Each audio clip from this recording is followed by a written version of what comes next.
Aarona the Virgo. Welcome back to my channel. If you've been here before, I'm happy to see y'all again. If this is your first time being on my channel, make sure you click the subscribe button and click the little bell over there so you never miss a live, a post, a video, or anything like that. I just dropped episode 59 of the Virgo Viewpoint podcast. I'm about to drop episode 60 right now. I was putting together a number of topics, and I was also looking at these, personal horoscope 2020s and the sextrology listing as well. One of the things I'm going to do is break down, my actual natal chart to kind of show people what that really entails so that they can then in turn look at their own natal charts, and if they want some guidance and some assistance, analysis of their natal charts in addition to a tarot read and things like that, then they can seek me out for those services, and I will be happy to hook you guys up with that. The email would be aronathevirgo@gmail.com. Now I'm gonna let y'all know, if y'all not hitting up that email, I can't hear you. I will not pay attention to you. Your emails will go unnoticed and in the trash and at the short end of my attention span. If you are serious, okay, serious inquiries only, you got to go to aronathevirgo@gmail.com. AARONATHEVIRGO@gmail.com. 2020 vision is hashtag no more chains. Hashtag no more chains. I talked about it in my podcast when I was doing the Love and Money Tarot read. That was what I was hearing, strongly and the loudest. And, what comes to mind is, the song Break Every Chain. Shout out to Tasha Cobbs. Hey, girl.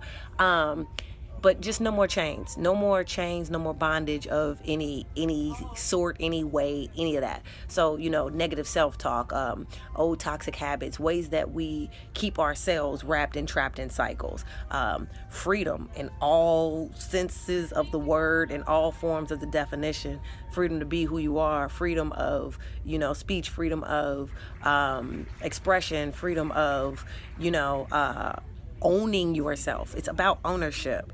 And it's about deep self-love. Deep down self-love. With that being said, right, one of the things I'm going to talk about in the podcast in this episode 60, is, the whole good hair conversation, okay? Because it's a cheap shot. Even though Chris Rock has fallen from grace in my personal eyes for a whole lot of reasons, I always liked Good Hair, the movie, and I loved why he did it. He did it for his girls. He did it as a black man having to explain to his black daughters, what does that really mean? What is that really about? And how can I assure my babies that they're beautiful, that they're just fine the way that they are? The thing about it is, right, it's kind of a cheap shot because you can't control what you're born with. It is what it is. For instance, my niece is half white. Okay, my niece is, she's got us in her, she's got black, but she's got a Turkish and she's got Italian in her, and she got our hair, honey. There is nothing buttery, smooth, soft, or silky about what's happening in that head, okay? Everything about that head says Afro-American, all right? And it's important for me personally, right, for her to receive images of beauty that are in alignment to let her know, okay, hair is different, it comes in different shapes and forms, and this is what you do with it, this is how you work with it, this is what you can do with it. As black women, a lot of times, we're made to feel shamed if everything isn't flowy and silky all the dang on time. And then when we go and we try to attribute to those forms of beauty, then we talked about, well, that's not what you're supposed to be doing. It's like, okay, well, first of all, everybody in Hollywood is wearing wigs, even women that got different types of hair. So what the fuck am I trying to be a hero for? That's number one. Number two, so what? One of the things that's so awesome about being a woman is the ability to play dress up.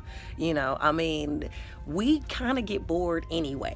And so we kind of like divvying up in different, that's why we have hair color, hair dyes, all this little stuff. Sometimes we just like to play and we want to look different, okay? And, that's kind of universal.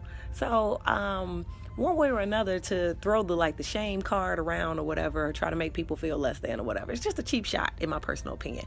Furthermore, if you can't have the color purple clap conversation, then we won anyway, okay? Because that's one thing you ain't gonna never take away from none of us, okay? The color purple clap is universal in black culture. I feel sorry for people that don't have their own version of the color purple clap. That's how you know you made a friend, okay? That's how you know when you miss somebody and the long and it's deep, all you got to do is color purple clap.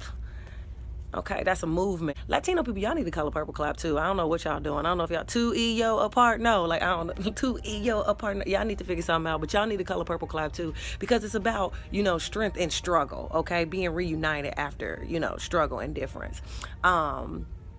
Somebody gonna steal that. I gotta make sure I copyright that one. One of the reasons why I wanted to talk about that also, because haters watch you more than they watch their kids, right? And I know that there's people that's been watching my old YouTube, or people that know me personally and actually are familiar with my stand-up set. And so there's certain things going on in my personal life. I feel people are like amping up and really going in on, because they're familiar with, some of the things I discussed in my stand-up. One of them being getting cheated on by somebody with their real hair. Now, I have this whole thing about, the whole joke about if my man cheated on me with an ugly bitch, it don't count. And how black hair is like real disrespectful. If I ever catch you cheating on somebody with their real scalp, everybody got to die. Just that whole thing. And it's a joke that, does well. I have so much fun with it. There's so much more to it, but it's more fun to do it and perform it so y'all can catch it in live.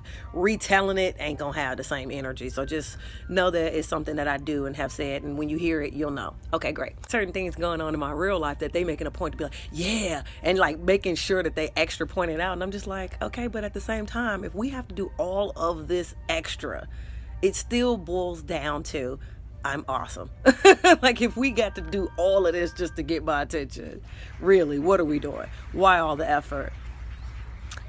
The moral of the story, Aarona fam, be yourself at all times. Follow your authenticity.